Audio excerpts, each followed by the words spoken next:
Este autor, que hoy vamos a hablar solamente de él un poquitito, que es Héctor Germano Oesterheld, crearon un cuerpo de relato, crearon toda una obra narrativa, un conjunto de historias que tienen tuvieron en el tiempo, y más en la perspectiva cuando uno los analiza, un peso específico increíble.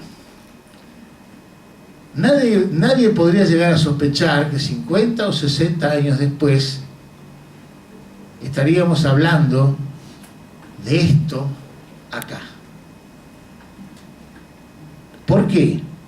Porque estos relatos se generaron en los márgenes de la cultura establecida, en los bordes, como pasa con las letras de tango, como pasa con otros tantos fenómenos propios de la cultura de masas o de la cultura popular, cuyo registro en la foto cultural tarda en revelarse.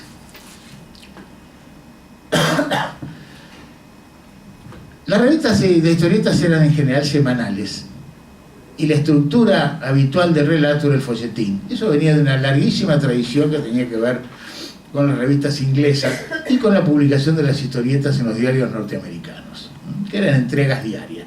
En la Argentina, las revistas de historietas, como por ejemplo emblemáticas, el Patroncito, el Mr. X, el Rayo Rojo y esta posterior, el Hora Cero, tuvieron esa estructura. Vamos a hablar solamente, muy rápidamente, para dejarles el espacio a nuestros compañeros, de lo que significó el Eternauta.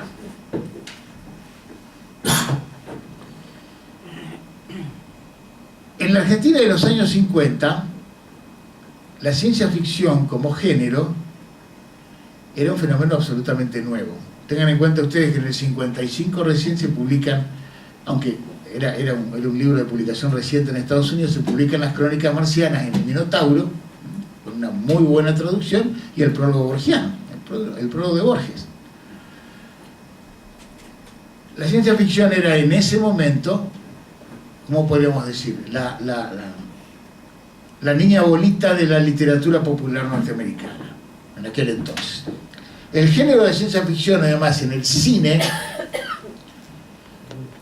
padecía de un problema que solamente 2 décadas después, 2 décadas largas después, con la aparición de con la filmación de Alien o de Blade Runner, recién entonces, en los años 70, el cine pudo llevar a la pantalla, con un grado de verosimilitud y con un grado de realismo adecuados, aquello que solamente los dibujos podían ilustrar.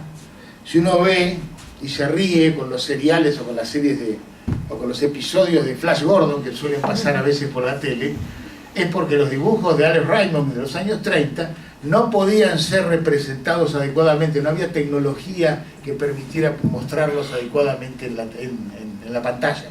Recién con Blade Runner y recién con Alien y con la Guerra de las Galaxias, la ciencia ficción en el cine alcanza un grado de representación, un verosímil y una posibilidad de representación fantástica con muchísima convicción. Pero hasta entonces, estamos hablando en los años 50, el cine de los años 50 es el que vemos hoy en los canales del estilo retro, cosas por el estilo, con esos monstruos todos duros, esa imposibilidad de representar con riqueza gráfica aquello que se quería representar. Bien, es ese contexto en el cual Oesterheld escribe El Eternauta. ¿Cuál es la novedad que el Eternauta presenta? Vamos a decir 3 cosas solamente. En principio, que El Eternauta es una historia de ciencia ficción que transcurre no en cualquier parte, sino en el mismo lugar donde se lee. Habitualmente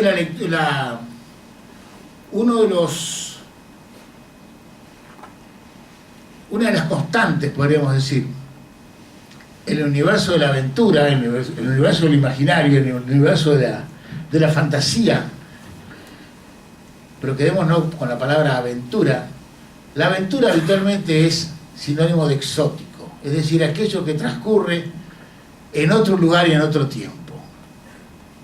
El primer gesto novedoso que tiene la obra de Oesterheld es trasladar la aventura a las circunstancias de lectura, es decir, convertir la realidad cotidiana en aventurable.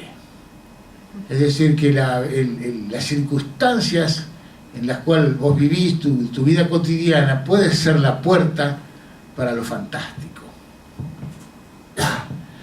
El segundo elemento que hace a la novedad de una historieta como esta es el hecho de que en Oesterheld el héroe no es anterior a la aventura, sino que es el resultado de ella. El héroe es el protagonista de la aventura, siempre lo es, no hay aventura sin héroe.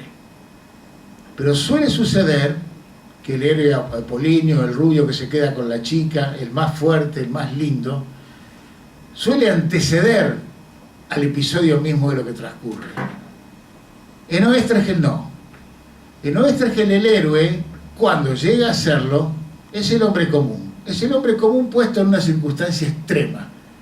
Esa circunstancia extrema es la que le revela la posibilidad de convertirse en un héroe, más allá de que tuviera o no una vocación de tal. El héroe se hace en la aventura y no es anterior a ella. El héroe es el equivalente al mismísimo lector. No hay otra distancia. Y la tercera cosa